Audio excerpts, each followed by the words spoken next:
The City of Melbourne respectfully acknowledges the traditional custodians of the land, the Bunurong, Boonwurrung and Wurundjeri Woiwurrung peoples of the Eastern Kulin Nation, and pays respect to their elders past, present and emerging.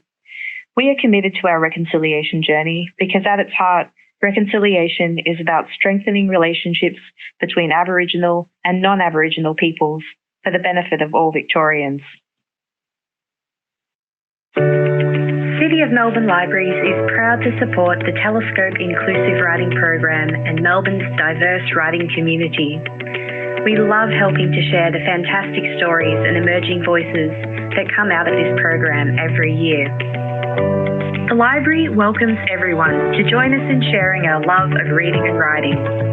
We offer a range of free resources and services to help you, whether you're writing your first novel or want to escape reality with a new thriller. Our libraries offer workshops on how to write poetry, short stories, fiction, zine making, and more. Our catalogue has a vast collection of books and e-resources on how to write fiction, fantasy, screenplays, poetry, short stories, and books to help you combat writer's block. If you need help with research, our knowledgeable library staff offer a book a librarian service that provides one-on-one help researching your projects or stories. If you'd like more information, go to melbourne.vic.gov.au or follow us on social media to keep up to date.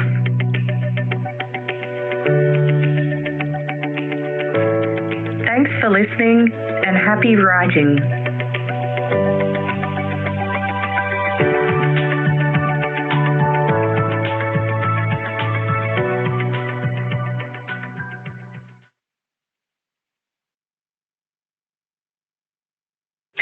Good afternoon, everyone. It gives me great pleasure to launch this year's Telescope reading event. But before I do, I'd like to acknowledge the traditional custodians of the land on which we meet and pay my respects to elders past, present and emerging, and extend that respect to any other Indigenous Australian who may be with us here today.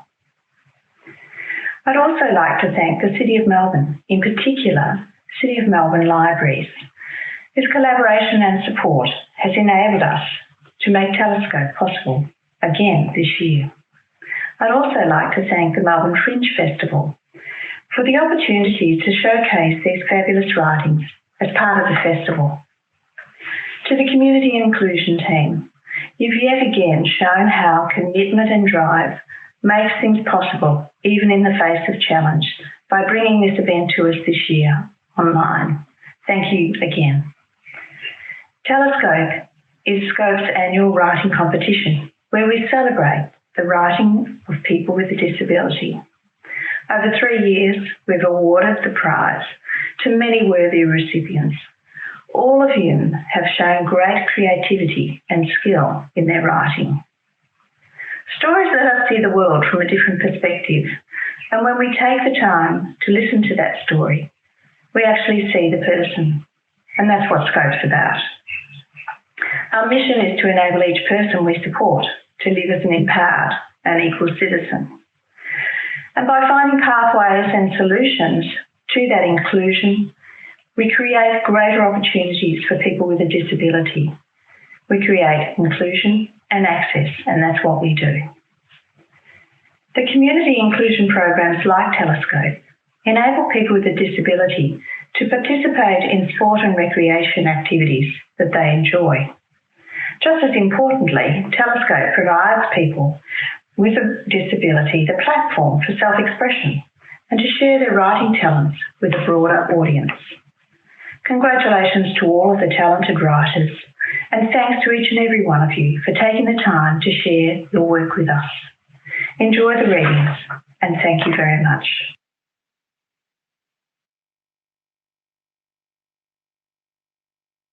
The Failure of the Eye by Kieran Hoyle, as read by Manny Pimentel. I have always struggled to connect to people. Looking at others, the position I always stood in was that of the other. If I look at people, I can talk to them, maybe, but I can almost never speak to them. My voice only registers as vibrations in the air. I can't connect it to the feelings easily. I am, in that way, a fragile human being. Online, it's a different story for me. Online, I can talk easily with people. Their face is not something I need to gaze upon. Oh, the keyboard. I am like Debussy's hands upon the piano, an eloquent stream of thoughts, each in digital letters. They're artificial, you could say, but then again, is text any different from sound? What exactly is the reality behind my online words? If the reality I live is limited to the digital sphere, then can I truly speak? Do these words even speak of me? And if they do they mean anything? I'm frankly not sure of the essentials of communication. Perhaps it's right to say that I'm the abnormality for being unable to truly speak. I think this is the inherent contradiction in human communication, or at least my own sense of communication. Human beings value the idea of speech on the direct level. Look them in the eye. Speak firmly. Don't stutter or forget. That is what the human being values communication as. But what if you cannot speak in words? Not mute, but unable to correlate word to sound. I cannot look a single human being in the eye. Their stares are repellent to my vision, a ghastly terror which overtakes my body and forces me to avert from their gaze. I am strangled in the expectation of connecting with others. My only hope within the artificial cyberspace. Kieran Hoyle is a 21-year-old living with high-functioning autism. He's heavily invested in all forms of Japanese media, such as anime and manga, and hopes to someday become a writer.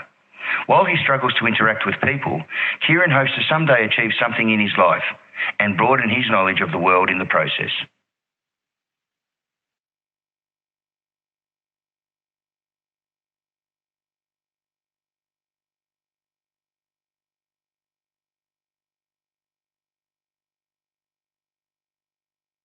My Life by Nathan Latang. I was born on the 21st of September, 2001, in East Bentley. I love my family because they look after me. From a young age, I loved drawing, and I am now a talented artist. I don't talk much, but I'm a good listener. When I was young, Mom and Dad enrolled me in drama classes. I met lots of boys and girls. Some people haven't always been nice, but some people saw great things in me and have encouraged me to try new things. I go to Nazareth College and I'm part of the VCALS program. I like things to stay the same. When things change, I get worried, like when a new year starts at school. I was scared to start high school, but I found my special seat where I feel safe and happy. I eat my lunch sitting on my special seat every day. In year 10, I did my work experience at Springvale Library. My job was to sort the children's books in alphabetical order by author's surname. I really enjoyed my time at the library. I tried cooking at TAFE, but my teacher failed me. I'm cooking again at Nazareth, and with the help of Miss Hatsis, I have made many recipes and stayed safe. Going to TAFE was a good experience because I caught the bus with the other boys, and I learned my way around the TAFE. Now I'm doing work placement twice a week at Avocare in Dandenong. My job is to pack and label the boxes. I am paid $12 an hour to work there. I score and timekeep at Scope's balloon football every Thursday.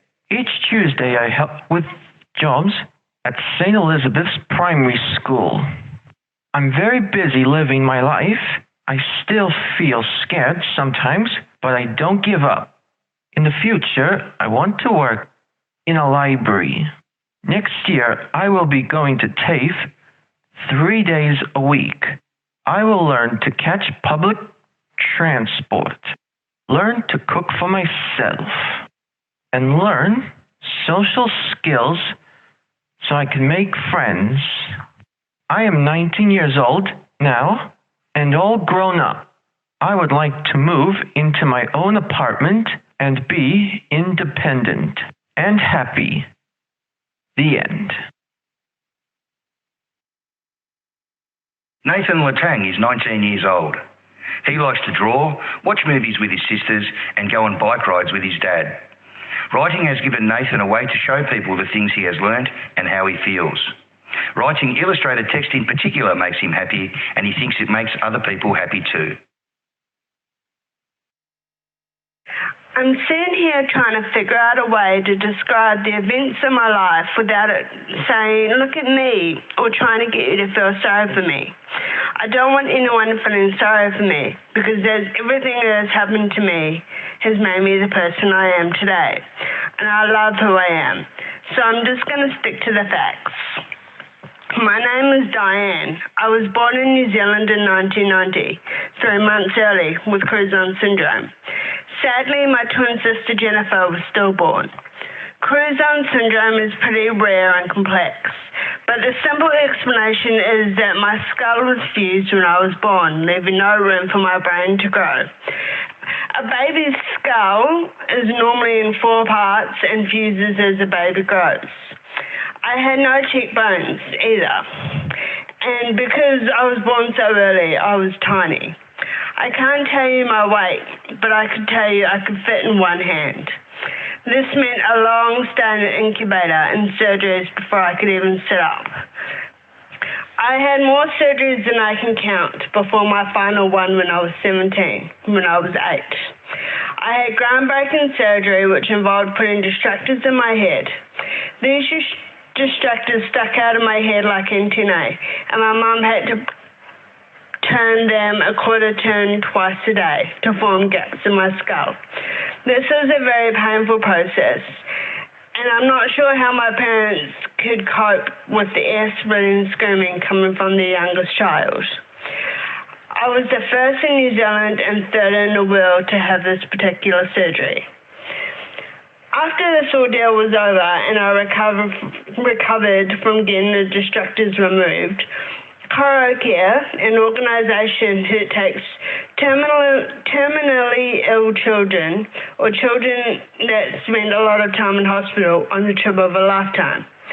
They took me to LA for 2 weeks, and we went to every theme park you can think of and shopped in the biggest malls I've ever seen.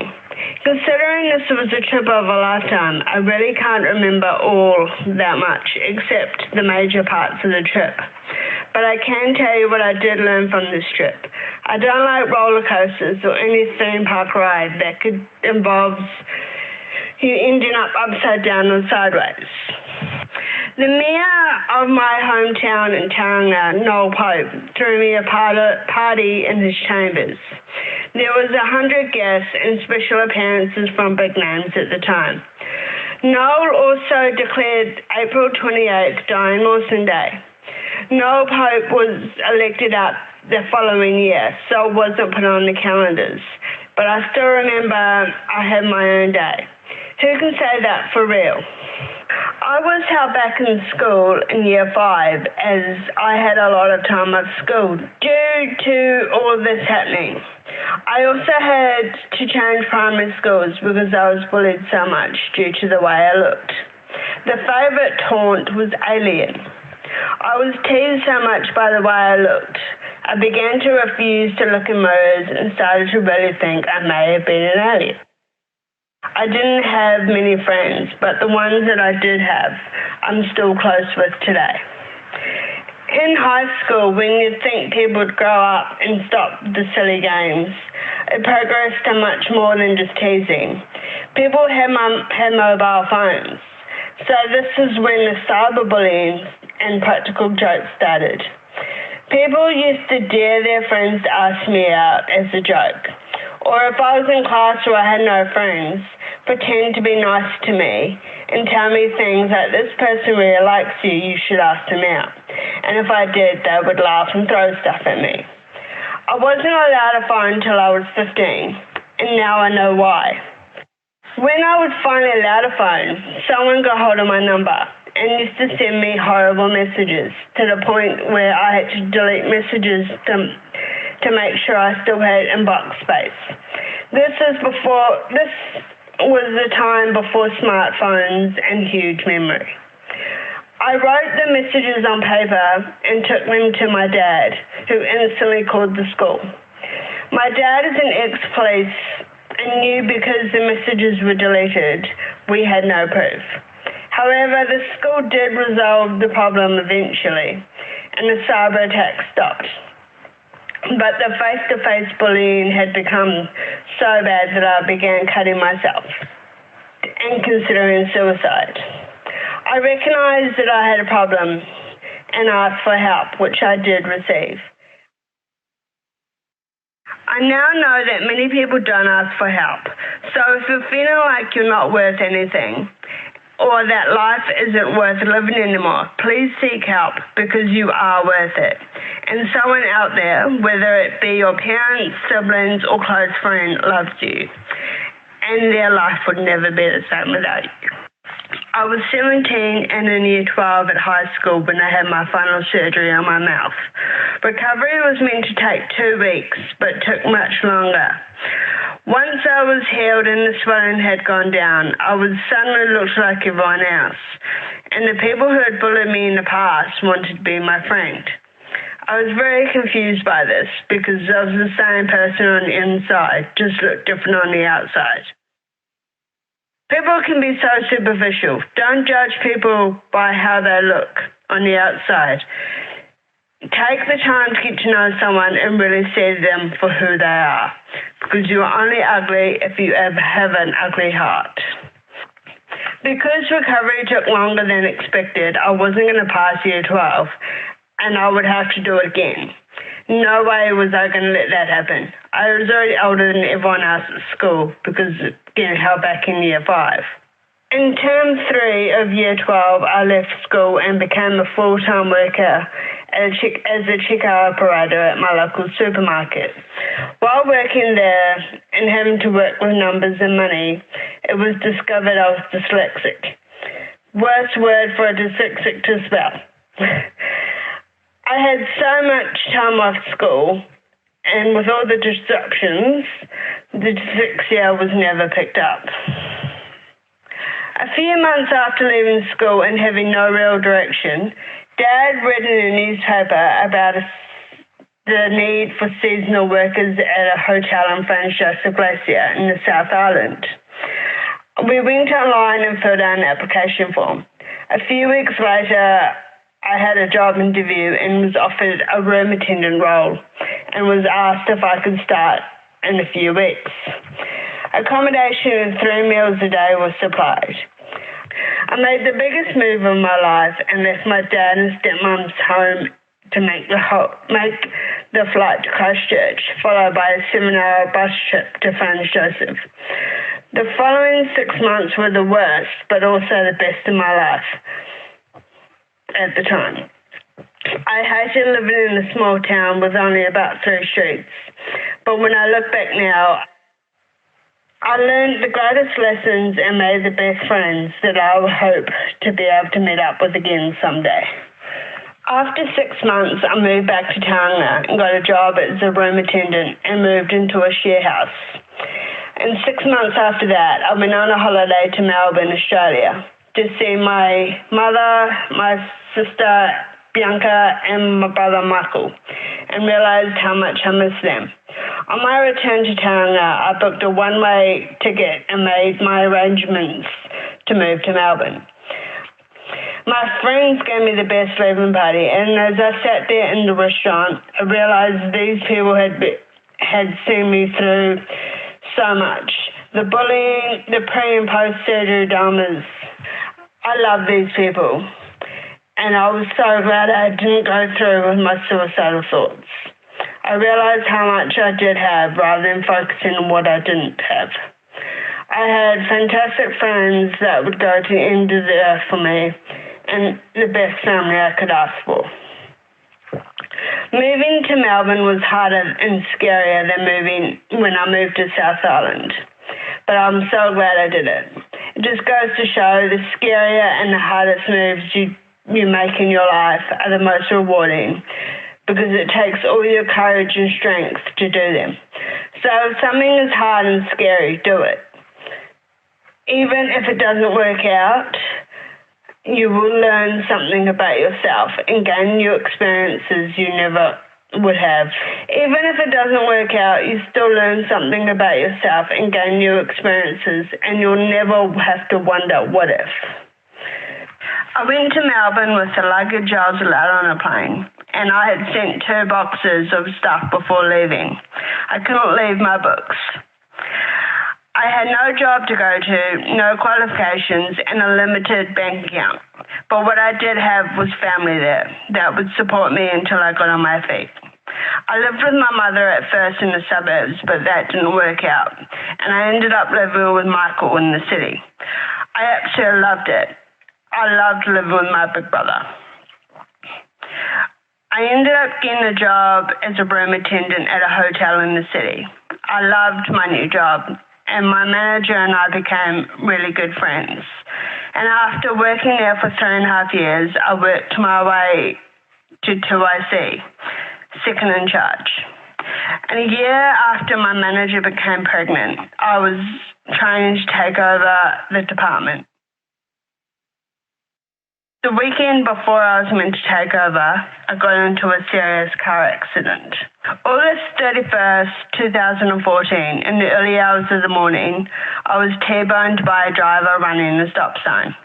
The big SUV slammed straight into my driver's door of my little Mitsubishi Mirage and left me with a shattered pelvis, a broken neck, brain bleeds, and brain injury. I lost the sight in my right eye and hearing in my left ear. My right side was paralyzed and I was put into an induced coma. I thought once my cruise-on surgeries were over, I wouldn't have to set foot into a hospital again for a very long time. But 6 years later, I woke up in a hospital once again. Initially, though, it was a rehabilitation hospital. I found out later it was predicted I'd be in Alfred Hospital for at least a year before they even thought of sending me to rehabilitation. But I ended up only staying in Alfred for about 6 weeks before they transferred me to Caulfield Rehabilitation. It took me quite a while to understand where I was and what had happened to me. I had a halo device on my head, keeping my head on my shoulders. I had a metal rod fused to my skull and my neck with big bolts keeping them in place, so the halo was keeping that stable. I had an external fixation helping me in my pelvis. I was in post-traumatic amnesia, also known as PTA, so I don't have much memory of those first 2 months. What I do remember, I can't actually say if it was real. While I was in PTA, I kept telling my family they had moved me, and I'm not in the same room anymore. Of course, I was. They had put some photos on the wall to make me feel more comfortable. So I always had a reference point. Once the feeling started returning on my right side, I was so ready to get up and start walking. Doctors told me I may never walk again, but I didn't accept that. I was determined to walk out of rehab. Didn't care how long it would take me. I taught myself to be left-handed as my right hand barely did anything. I'm now trying very hard to teach myself to become a righty again. And lying in bed all day just did my head in. Michael bought me a prepaid phone as my iPhone was damaged in the crash. And now, instead of my family doing my updates of my progress on Facebook so my friends kept in the loop, I was able to do it myself. An old friend I hadn't seen in a while came to see me, which was a wee bit of a surprise. He was in Melbourne visiting family, as he lived in Darwin. I I can't tell you a lot of what happened as I was still in PTA and can't remember a lot of it. But I do remember I was glad to see Rob. I also taught myself to sit up by pulling myself up using the rails on my bed. Once I mastered that and got the all clear from my doctors about being weight bearing, I started hassling my physio Lauren to let me try to walk. Every morning when she came to get me in my wheelchair to head off to the gym for our session, I would ask, am I going to walk today? Finally, the day came when she replied we would try. We started with standing in the rails. I couldn't believe something we take for granted would be so hard. I thought it would be second nature and it would just happen, but no. It took every ounce of strength to pull myself up to standing.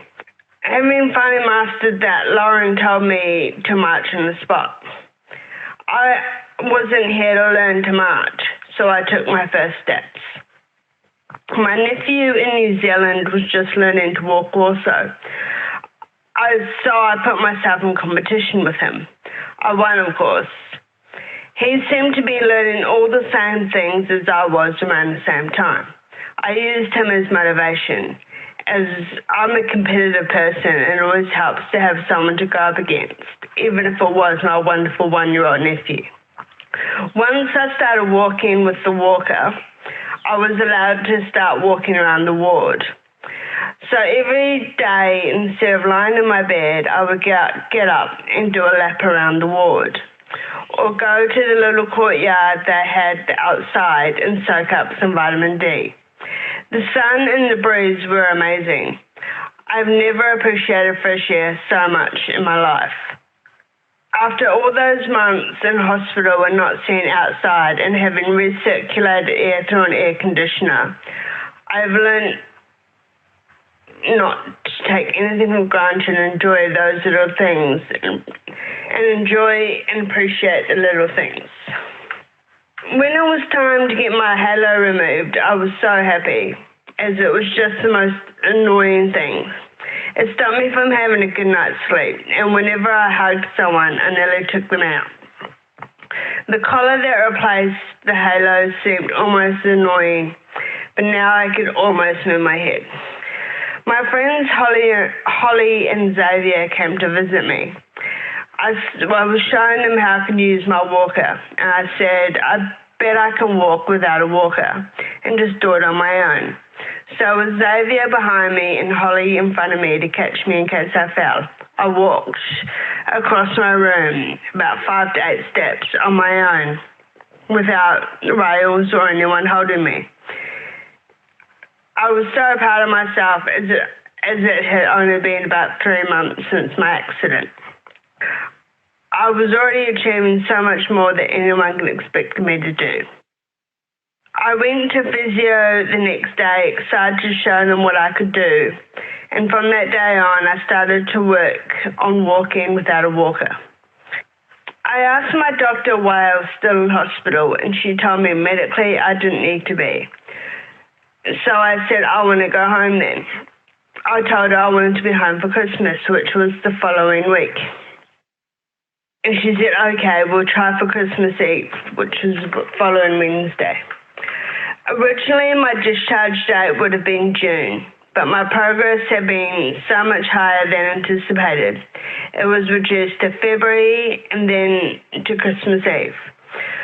I was so elated that 4 months after my accident, I could walk out of that hospital. The 3 flights of stairs to my independent living flat were a bit of a challenge, but I did manage with the help of district nurses. I was able to use the handrails the Transport Accident Commission, TAC, had installed in the shower, and eventually the collar came off too. I still had to go to rehab every day for physiotherapy, psychology, social work, and occupational therapy. My psychologist, Kelly, was my lifeline. I don't know how I would have gotten through those first few weeks without her.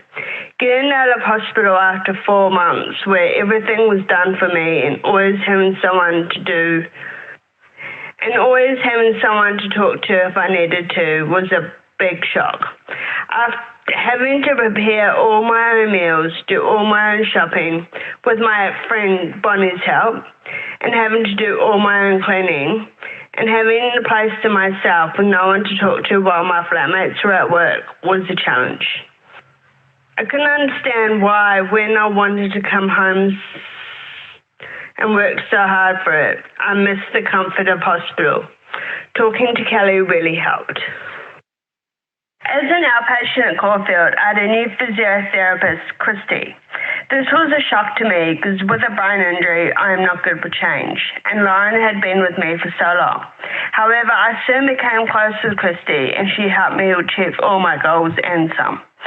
I soon was able to catch public transport to the hospital rather than use a taxi. If I was able to catch public transport, I was able to go back to work. I had been cleaning my house the way I would clean a hotel room for practice, so I believed I could go back. There was a lot of red tape that I had to go through, but my workplace was so supportive, and Michelle, the general manager, and Leanne, the housekeeping manager, did everything they could to support me. I started off doing 2 hours a day, 3 days a week. At first, I thought this wasn't enough, but after my first day back, it was more than enough. After about a month, I realized housekeeping was not going to work for me anymore, and I needed to find a new career path. This was a very difficult realization, but Michelle was very helpful and set me up training in a guest position reservations. I did 5 weeks training and still did 2 hours a day, 2 days a week. It was hard to learn everything I needed for this role in such short hours, but I did manage to get the basics. But I also learned reservations was not what I wanted to do. My decision to move to Darwin was made before I knew it. After I got out of hospital, I hung out with Rob when he was down from Darwin, and a few months later I went to Darwin for the weekend. And over the course of 6 months or so, I went to Darwin or Rob came to Melbourne. At my 1-year anniversary of the accident, I wanted to celebrate how far I'd come and threw a party. Rob came down for it and we made our relationship official. So the 30th of August has a new meaning to me. I prefer to remember the anniversary of my relationship rather than the anniversary of my accident. Focus on the good of my life, not the bad. Rob and I lived in Darwin for 2 years, but it got a bit hard for me as there was very limited medical help there. And every time I needed to go to a doctor's checkup or have another surgery, I needed to make the long 4-hour flight back to Melbourne. We both moved back to Melbourne where I had my last surgery. We got married a year later, and 4 days before our 1-year wedding anniversary, we welcomed our beautiful daughter, Loretta. Loretta had been born by cesarean section. It's because of my pelvis injury I had in the accident, I was not able to give birth naturally. So I was to have another surgery because of my accident. But this one, I was going to get a beautiful daughter, so I didn't mind. To this day, I believe my sister Jennifer was my guardian angel. That night I should have died. It was later told me I moved in the crash the way that saved my life. Jennifer did that. She moved me.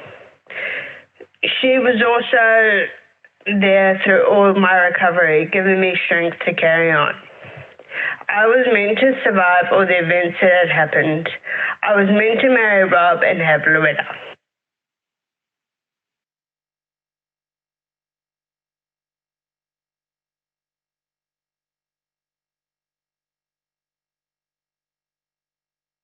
It has been 6 years since my accident. My family were and continue to be such rocks for me. My dad, my stepmom Kat, all my brothers and sisters, and even though we don't speak anymore, my mother during all the time I was in rehab. I have the most fantastic people in my life, and I couldn't have done any of this without them all. I have managed to stay positive through most of the time, and my can-do attitude has been one of my biggest strengths and has given me the drive to achieve everything that I've set out in doing. Focus on what I do have and not what I don't. I believe that if I had listened to the doctors who said I'll never walk again, I wouldn't be walking today.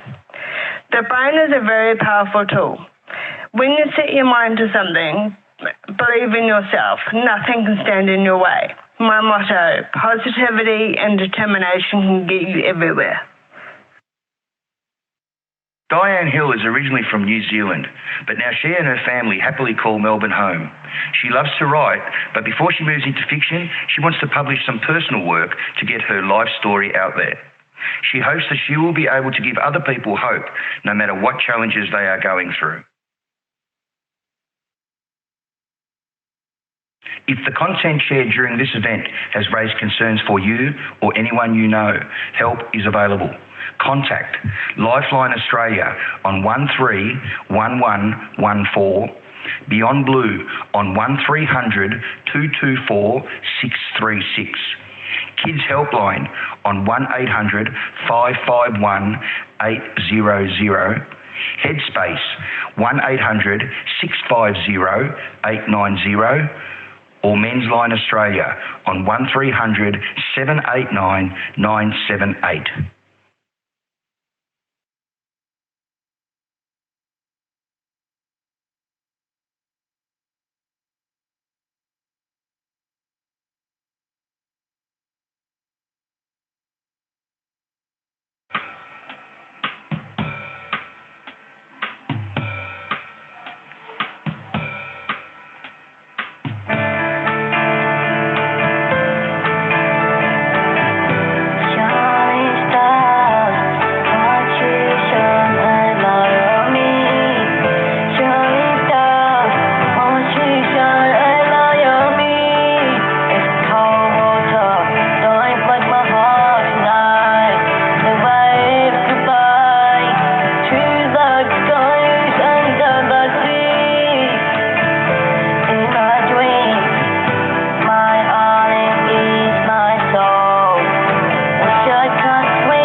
Can you take it off then?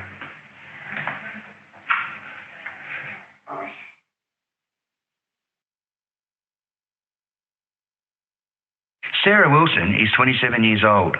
She loves music, TV shows and painting.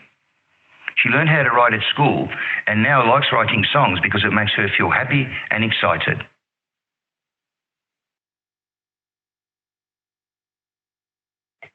What Writing Is to Me by Tessa Verdican. Since I can remember, I have always loved stories. As a little girl, I loved to daydream, and when I played, I would act out the stories from books, movies, and cassette tapes. I would imagine my own version of a character's tale and send them on new adventures. I always preferred my own space and was never drawn to social gatherings or playing team sports. Daydreaming was my forte, and when I daydreamed, I was the master. I could create my own worlds and characters. I could decide what happened. I can't remember exactly when it happened, but one day I dreamed up my own character, Dino Girl. Before this, I used characters from other stories. In many ways, I see Dino Girl was a version of myself, the version of me that I wished I could be.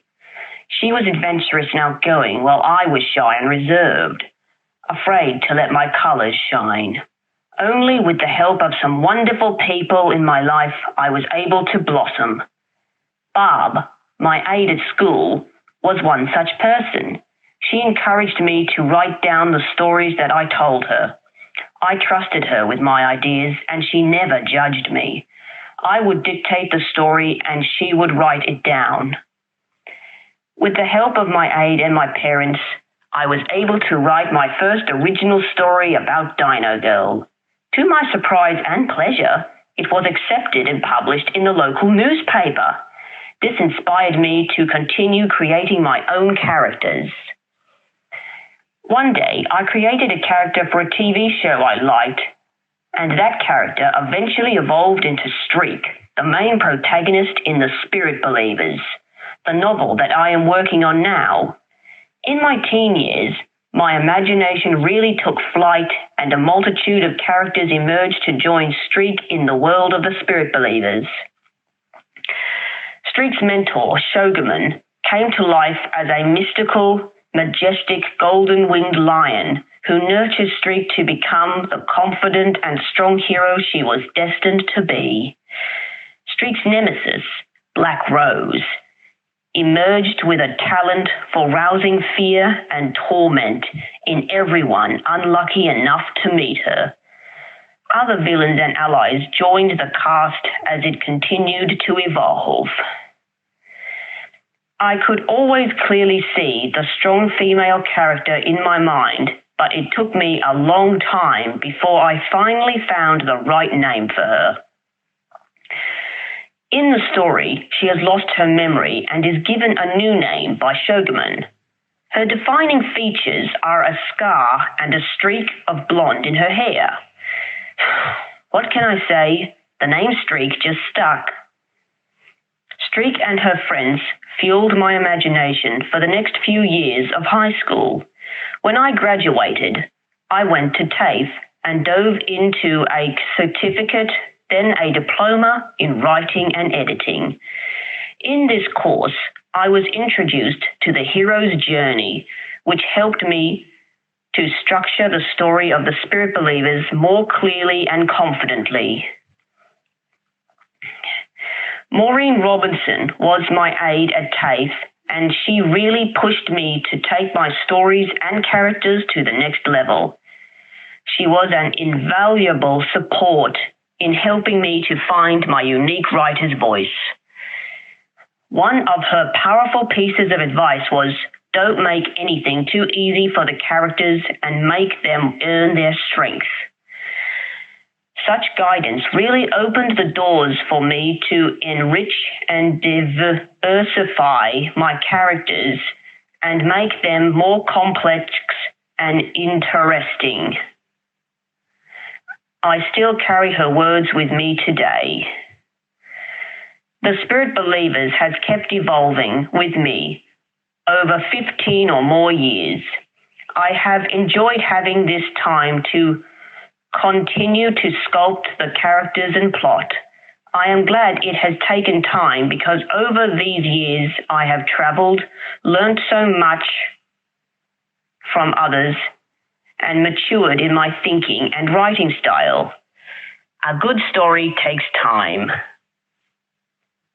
I am currently receiving mentor support from Writers Victoria to refine my manuscript to a state where I can explore possibilities for publishing it. I have always loved stories. When I was younger, I kept them inside my head but as others supported me to put my ideas to paper, I have been able to see my ideas come into the visible world, to set them free so that others can share in their adventures. Tessa Verdican has always loved stories. She spends her time imagining and creating tales in her favourite genre of fantasy. She also enjoys drawing her characters and bringing them to life. Tessa has Asperger's, and she believes it gives her a unique view of the world. She's 32 years old and is currently editing her novel, The Spirit Believers, with the hope of getting it published.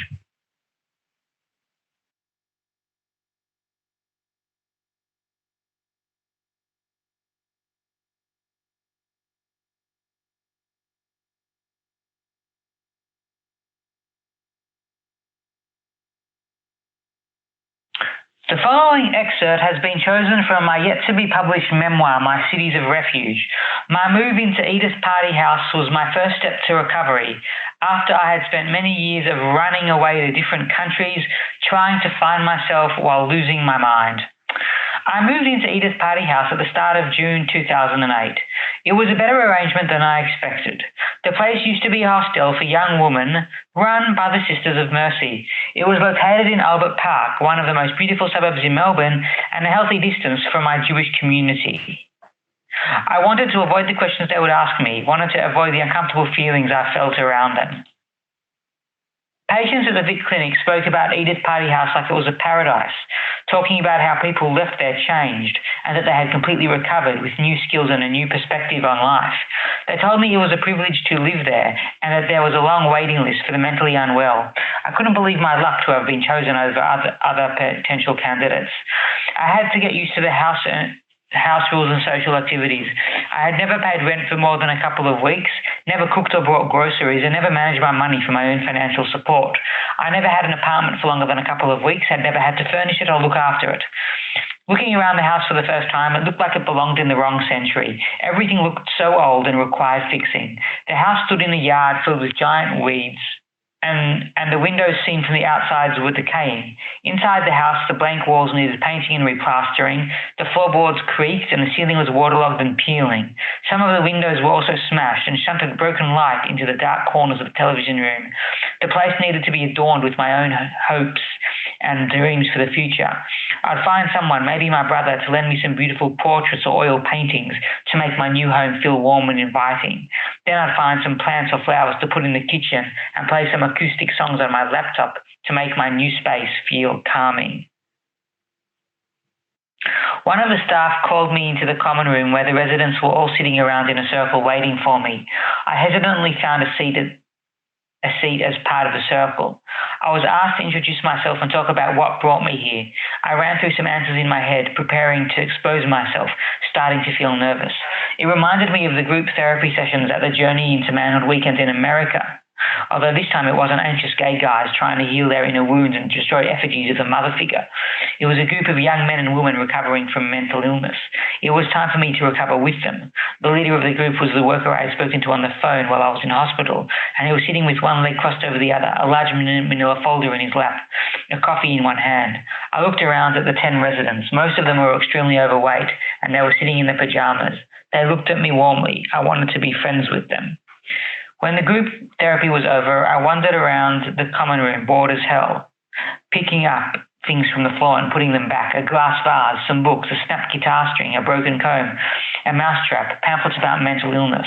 I picked up a fat scientific textbook called Psychobiology, like the one I read at Yeshiva University, but now I was in a very different place. I looked out through the smashed window at my new neighborhood. There wasn't a synagogue close by, no library, no classrooms, no footy fields. There weren't even any children playing outside, just trees and bushes and birds and park benches. Then I heard some footsteps from behind me. I turned around. "Hello, my name's Jared. I'm an employee here at Edith's Party House, and I'll be your mentor for your time here." Jared was wearing a faded, sweat-stained T-shirt, and he had long, hairy arms. He was incredibly thin and had a relaxed, easygoing look to him. He exuded only warmth, and I responded to him as if he was a family member. "Nice to meet you," I said. I stretched out my arm for him to shake. We'll be working closely together in the next couple of weeks trying to meet your rehabilitation goals, and I'll make myself available whenever you need.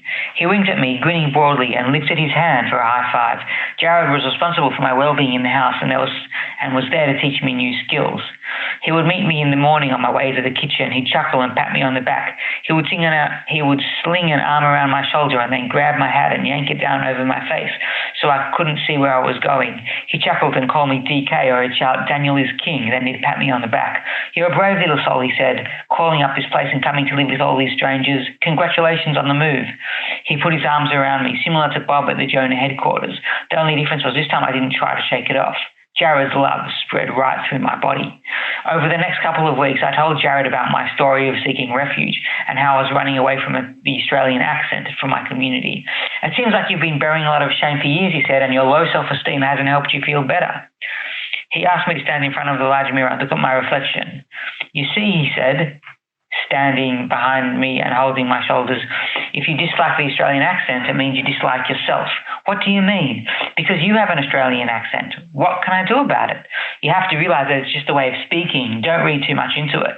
I told Jared that I thought that being gay had outlived its usefulness and that it no longer spoke to the person I wanted to be. I told him that I went to gay clubs and sought out Adam so I would experience love, intimacy, and brotherhood. But in the end, the lifestyle forced me too far away from my religion and from everything I had loved and valued. My relationships with Adam was eventually self-destructive, and Adam's behavior was cruel and vindictive. It was these thoughts I joined the residents for dinner. Amongst other things, the residents were expected to plan weekly menus on Wednesdays, decide on the ingredients that would be needed that week, and go shopping. I realized that this house was set up specifically to train us all about the things we had always been too sick to learn ourselves, like how to peel, chop, and stir ingredients. I remember one day feeling very proud about making my own pizza. Jared could perhaps provide me with the love I always imagined, the kind of love that asks you to be a better person, the kind of love that fills your life with happiness and makes you feel protected and safe. I thought that Jared could also help me resolve my sexuality, that we could talk about it together and work a way to move forward. Over time, Jared encouraged me to develop insight about my situation. "You've always been running," he said. "Do you enjoy living like that? It would be a nightmare for an ordinary person. Do you ever feel tired?" I remained silent as I tried to remember how many times I had run away. I kept turning away from the world that my parents and grandparents had built for me.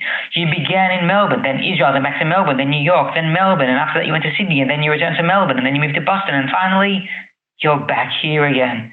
When he spells out like that, it was hard to miss the pattern. "I keep going back and forth between cities like an out-of-control yo-yo," I said, "and I think I often get tangled up in the process."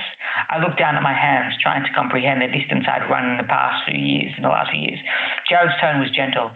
"Just imagine if you untangled the string that made sense of things," he said. "Maybe then you could be happy, feel a bit more at home, at peace." I looked back at him incredulously, not believing that things would ever work out, and definitely not as easily as he describes it. How could I ever untangle anything when it was all so mixed up and confused to begin with? "I don't know how to change my thinking," I said. "It's not that easy. I'm used to moving. It feels safer or something, to be going places, not to be standing still. And anyway, there's nothing for me here. I belong somewhere else. I just need to find out where to find my city of refuge." Jared nodded as I spoke, his eyebrows furrowed together. He looked so earnest. "I understand," he said. "Believe me, I do. At the moment, your life is a blur, but if you could only look at it from a distance through a magnifying glass, maybe things would be clearer, and you'd be able to see yourself and your global adventures in a new light." My eyes were itchy, and I rubbed them, not saying anything. "No amount of trouble is going to bring you the peace you desire, but you deserve to be happy, filled, and content. There is a life out there for you. You just have to find it rather than run away from it." I wanted to believe him, but I couldn't imagine the steps I would have to take to make the life he was talking about come true. There were so many wounds inside of me that needed healing before the fresh start could begin. But I wanted to live up to Jared's expectations, the hope in his eyes. I vowed to do all I could to make him proud of me. I wanted everyone to be proud of me, but first I had to try to make tentative steps into the outside world. Daniel Krauss is a Melbourne-based writer. He has won many awards and prizes, including the 2015 Telescope Writing Prize for his children's novel, The Magic Daffodil Seeds. In 2017, he was the recipient of the Writability Fellowship for his memoir. In 2019, he was highly commended for the Publishability Fellowship for the same project. In 2020, he was longlisted for the Kill Your Darlings Unpublished Manuscript Award. He resides in Melbourne and enjoys swimming, singing, and dog walking.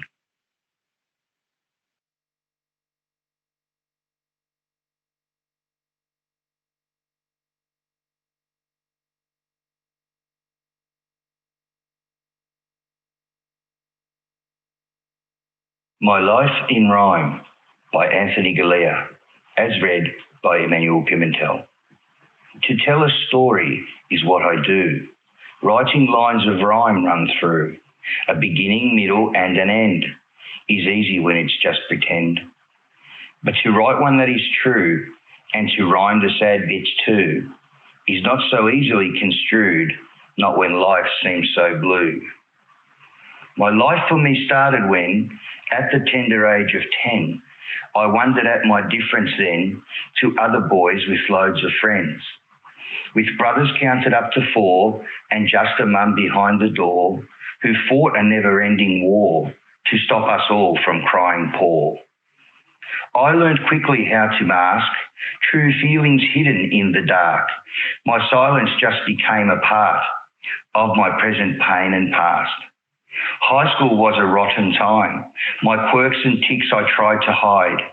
Relationships did not exist, just reading stories with a twist. I left there with no education, head all full of expectation, with no help from my relations, with naught in way of explanation. Clumsiness ruled my life, mistakes with everything I tried. The only thing that I could do was to read and write and lose. I left home at 17, now it all seems like a dream. I found a church who took me in, I thought new life would now begin. This is where I learnt that faith is more than learning names and dates. That faith is what has kept me safe. It's what has saved me from my fate. I never could understand the selfish, thoughtless ways of man. This has left me dry inside. I've learnt to trust my lonely cry. Life has been a rocky ride, a lot of very lonely times, a lot of no one by my side, a lot of finding my own kind. I never thought or dreamed that I would ever get to share my life, but now I have a lovely wife who stands beside me at my side. I even have 2 awesome girls. Of course, there's still the daily grind, but I'm learning to unwind. I would never change my life. For someone who has crawled along inside a world I don't belong, who spent his life faking it, I'm finally in a place I fit. So what have I learnt along the way? I guess that's all that I can say. Tomorrow's just another day, and if we stay the course I pray, with support and friends that care, we could wind up anywhere. Anthony Gallia was diagnosed with autism late in life. Reading and writing have always been a huge part of his life. Although he prefers writing poetry, he has taken on the challenge of writing a full-length novel. He finds that writing allows him to communicate his thoughts and feelings in the best way, as he can find face-to-face communication challenging. Anthony lives in Melbourne with his wife and 2 daughters. Bandages, Sparkles and Echo Chambers by Kathleen McMaster. I have a bandage on my hand. I burnt myself last night pulling dinner out of the oven. I don't usually put that particular pan in the oven.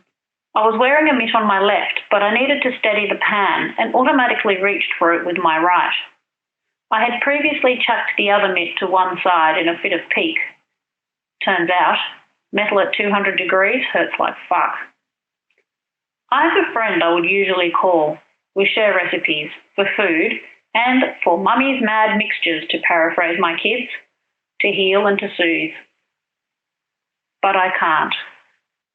There is distance between us because I am not sufficiently angry at the government, at restrictions, at other people's mistakes, at the fact that Melbourne is virtually a ghost town. Like everyone else in Melbourne, I am hurting.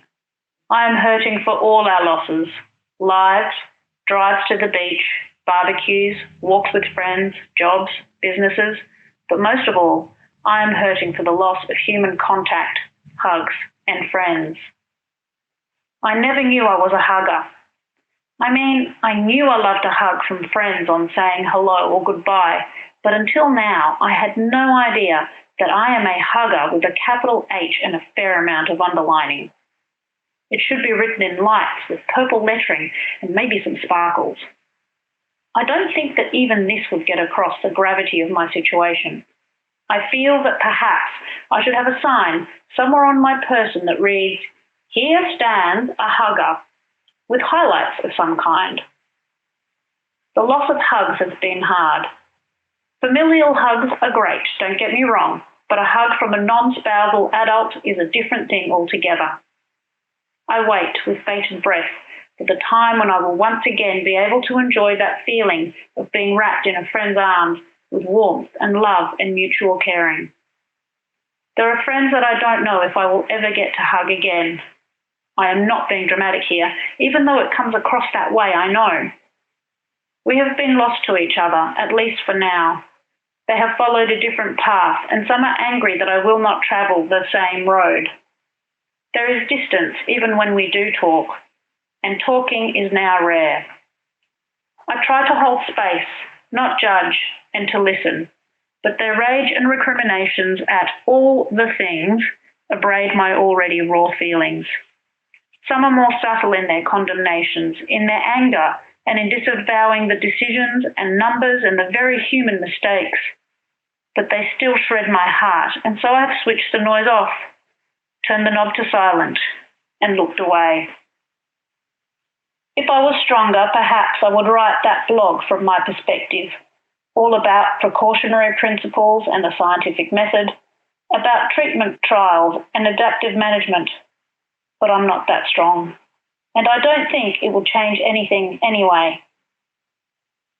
I have retreated to the few friends who believe as I do, that none of us have all the answers, that life is complex, that we all live in the grey, that everyone is entitled to an opinion, but that people are also entitled to information that is accurate and not on the agenda of some big orange covfefe an ocean away. We are, all of us, in our echo chambers.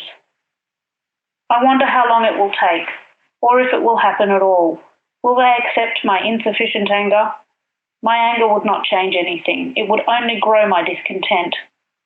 I cannot be angry for weeks or months or years. I do not have it in me. Perhaps their anger, like my burn, will fade with time, and this will all be some distant memory. Perhaps when we are old and our kids are grown and living their adult lives, we will sit together and reminisce about the year we spent fighting shadows and breathing through a mask. Or maybe we will not talk about it at all. I wait, and I wish that I could call my friend.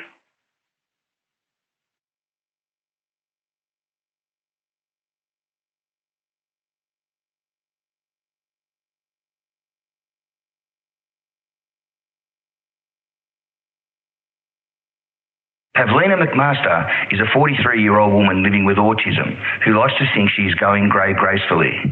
She embraces new ideas and writes about paradigm shifts in parenting, education, and educating autistic people. In recent years, she has accidentally found herself involved in political activism and has subsequently ended up on a committee advising government on home education. She is currently home educating her kids and running a not-for-profit co-op, amongst other things.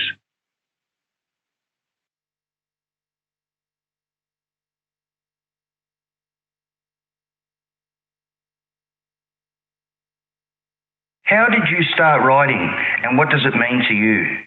Well, I've always loved reading, and I think my love of writing comes from that. I always love that when you read in a book or something, it can transport you to another world. I've always felt it's quite important to get my story out there to help motivate and inspire everyone. Well, I guess writing sort of stemmed from my love of reading, really.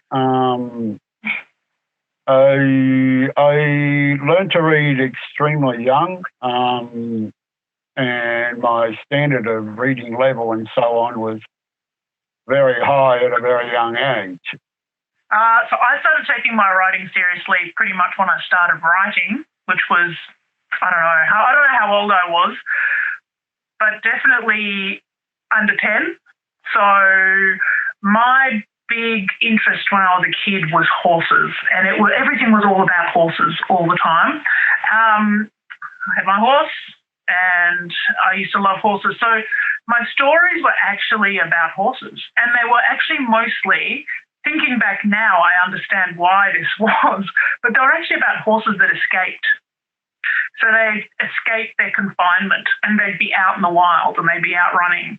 And I understand now why that was, and that was because I didn't quite understand the world that I was in. And that was kind of me, leaving this weird society that I was in and didn't really quite understand. It was just the idea of being out there and just being able to be myself. I suppose writing was also just a way of expressing my world and sort of, yeah.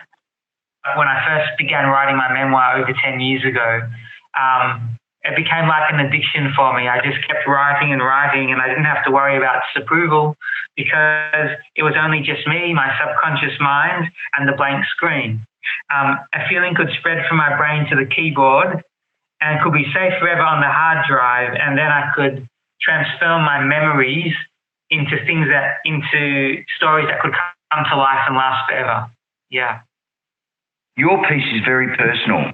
Have you always been comfortable being so open, or has this been a gradual progression? Growing up in New Zealand with Krauss syndrome, I was always in the newspaper and on the news with the groundbreaking stuff. So I've always had to sort of be open and everything, but I haven't always been comfortable with it. I've always felt it was quite important to talk about it with. I've always felt it was quite important to talk about it because for other children going through a lot medically, to get my story out and help other people. It's all I want to do is to let people know if I can do it, you can do it. You just remain positive. I don't find it difficult. So I used to write, and I still do. I write about my kids, but nobody else gets to see that because that's their story. It's not my story to tell. Yeah. So I will write stuff, but nobody else gets to ever see it. I find if I'm not passionate about something, if I don't have personal experience with it, I just have trouble writing. For me, writing really heals and it's cathartic, and that's the most important thing. So even though it's hard initially, the reward is definitely there when you produce stuff that you really like to share with others, if that makes any sense. I write about complex ideas such as religion, sexuality, personal suffering. There's something that really relaxes me about putting my words onto paper. I can say what I want, and I'm not actually looking at someone. It's, again, speaking face-to-face to somebody, especially someone you've just met or someone that you're not comfortable with or whatever. It's, the whole eye-to-eye contact and all that sort of stuff is, for an autistic person, that can be a challenge. Do you write on other topics besides yourself? I'm writing some kids' books, but it's actually proving harder than I thought.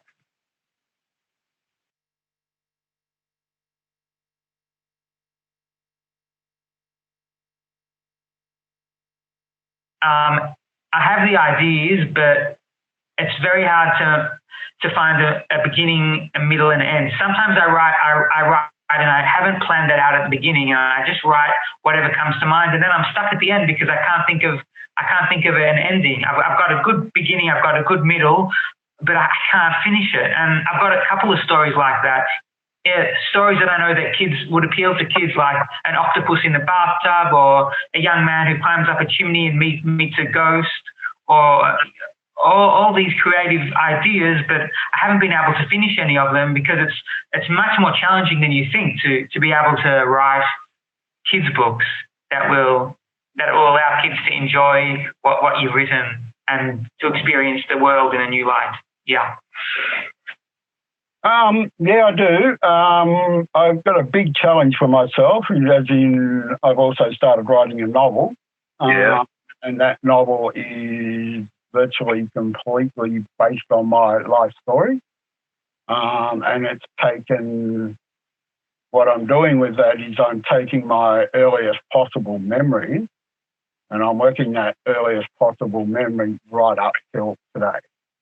I mean, I write about education, I write about advocacy, I write about psychology type stuff.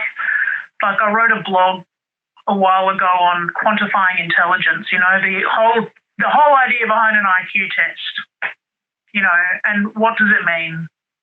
I've always been drawn to fantasy, and in my imagination I found it quite easy to come up with characters and plots. Anything is possible in fantasy, and I love exploring those possibilities.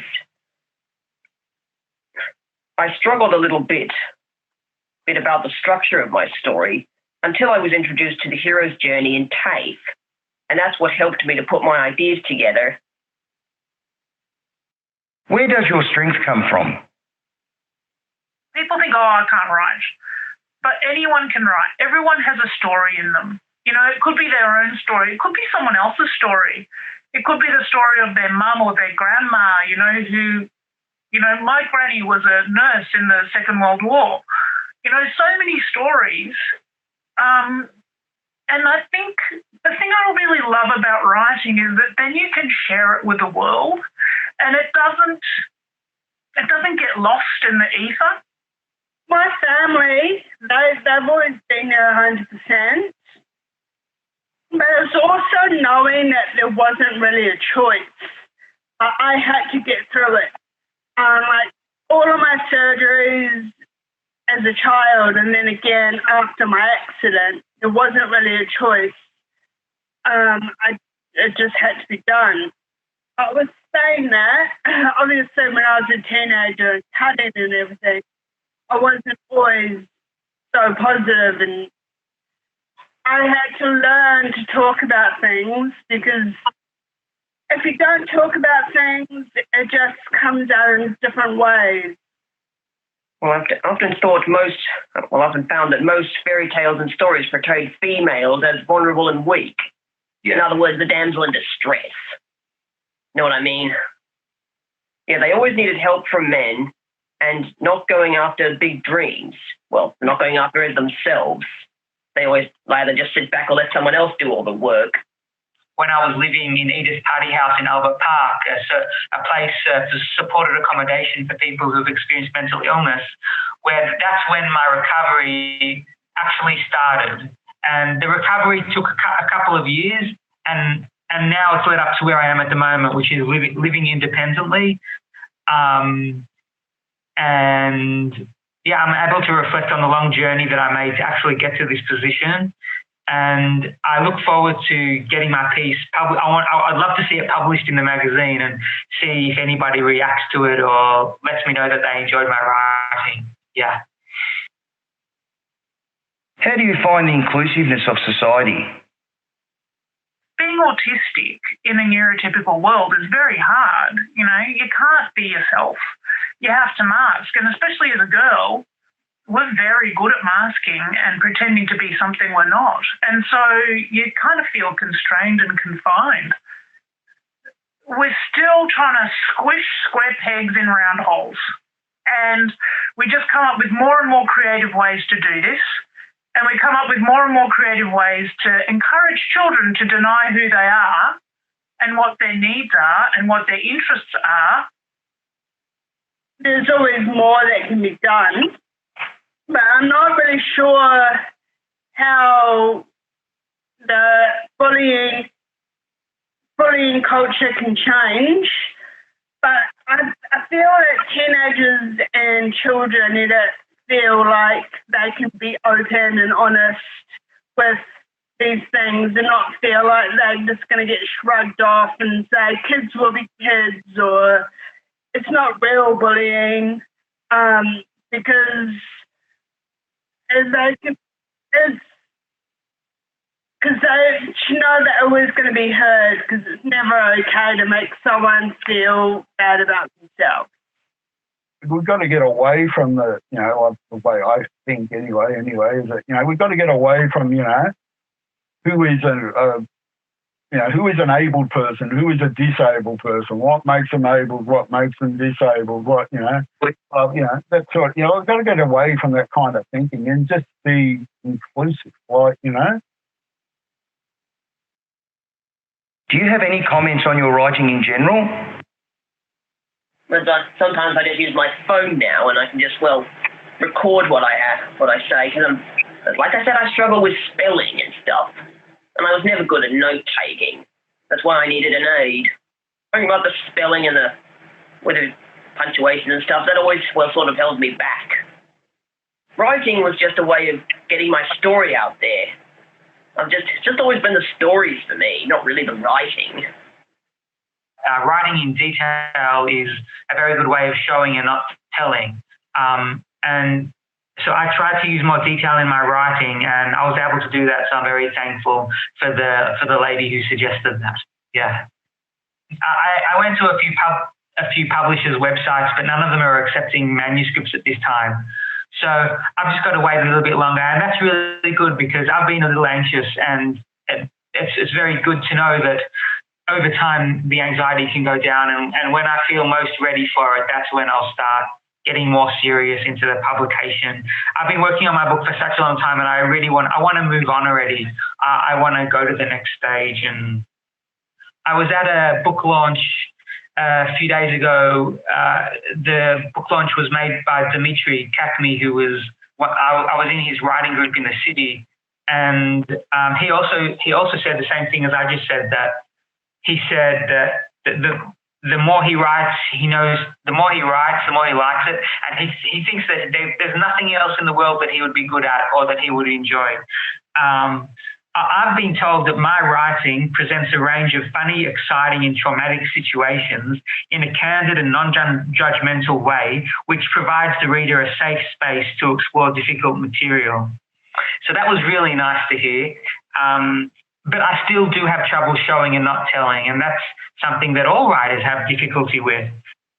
Read enough, your brain recognizes patterns in language. There's so many amazing things that we're capable of that we just feel like we can't do because, when we were at school, we wrote an essay and we got a C or a D or an F or whatever because one person didn't value our work. And so, that can be really damaging to people, I think. People have a picture of themselves as, I'm not a writer, I can't do it, I don't know how to write. Usually, I'll start with a feeling and I'll start writing. And sometimes by the time I finished, I'm like, oh, it wasn't that feeling after all. It's a bit like when I'm meditating. You lie there in savasana, you start meditating and you're like, oh, by the end you're like, oh, is that what I actually think about that? Over the course of the last couple of years, like the last 2 years or so, over that time, I'm starting to find it easier and easier to write, because I'm starting to come to the realization that what I write, a lot of the time previously, I thought what I wrote was, basically rubbish. Because I just didn't think that what I wrote other people would understand. So sometimes I'll have this ridiculous analogy, visual analogy in my head, and I put that on paper, but it resonates with people because they can get a clear image in their head. What would your adult self say to your young self? It gets better.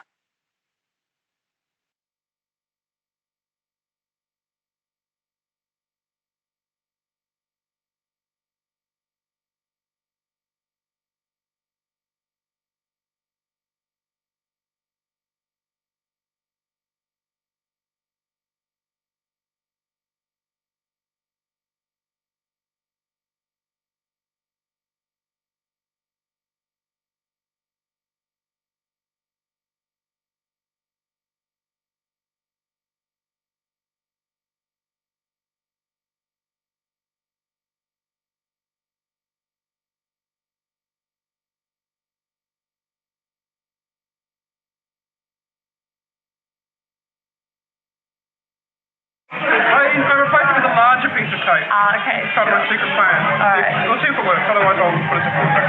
Sure. I've got no shortage of tape. You can take my whole body together. Or no, better still, Sticky take me into my wheelchair. My carer and have a heart attack later tonight.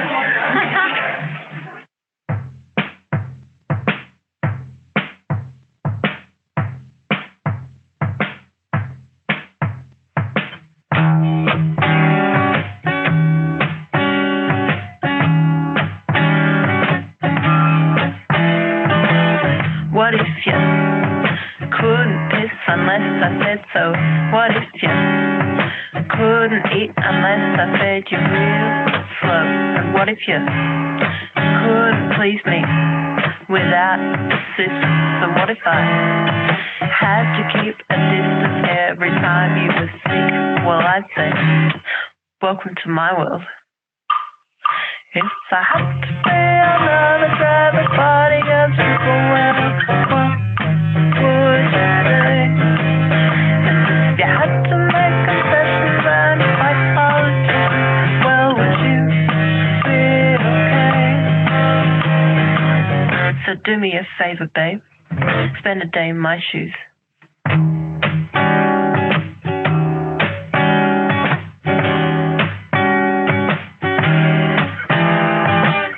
What if you had to be blessed by the family? What if you always had to shout with me? And what if you wilted every time it got steamy? And what if you got so fucking tired of being needy? And what if I had to chaperone you? Well, I'd say, welcome to my world. If I had to be another driver, bodyguard, super well, what would you say? And if you had to make concessions and fight politics, well, would you be okay? So do me a favor, babe. Spend a day in my shoes.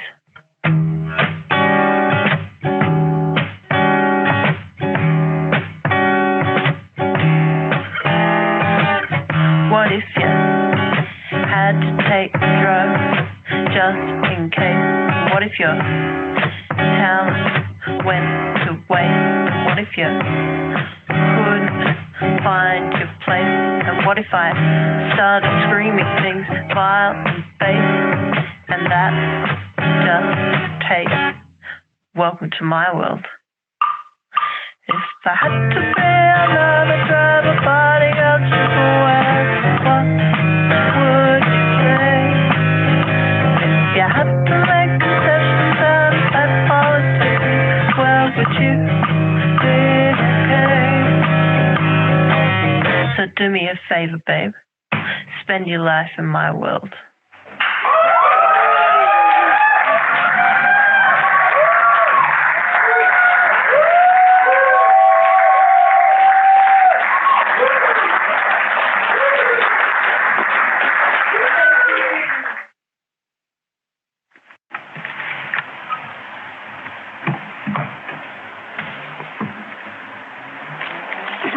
Oh, you're right. Oh.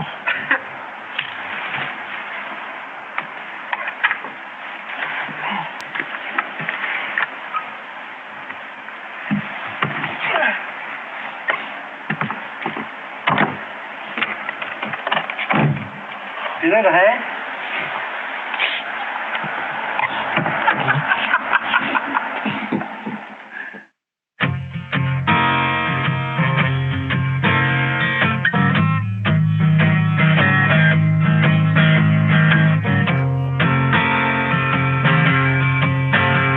Well, we really hope you enjoyed hearing the stories and thoughts of our talented writers. Remember, the Telescope program is accessible to everyone. So if this has inspired you to write, please get in touch. And you never know, you might be appearing on the Melbourne Fringe Festival next year. Thank you for joining us for In the Voice of the Writer. Good evening.